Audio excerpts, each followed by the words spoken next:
La glace fond et la course aux richesses potentielles s'active. Avec la réduction de la calotte glaciaire, l'Arctique est devenu en l'espace de quelques années seulement la zone de toutes les convoitises. Les 5 pays riverains, États-Unis, Canada, Russie, Norvège et Danemark, revendiquent tour à tour l'extension de leur souveraineté.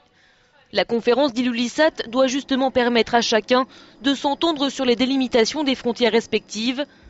L'objectif est loin d'être rempli. Ce sont des endroits où il y a beaucoup de richesses dans les sous-sols, disons dans les fonds marins, et beaucoup de pays, disons les pays qui entourent l'Arctique sont disons je dirais presque sur le pied de guerre pour disons prendre leur part du gâteau.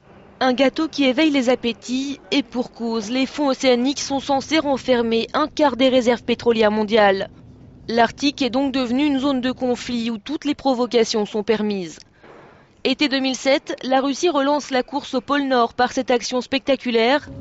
Le drapeau russe est planté à 4000 mètres de profondeur pour affirmer sa souveraineté. Le pôle Nord est pourtant une zone internationale.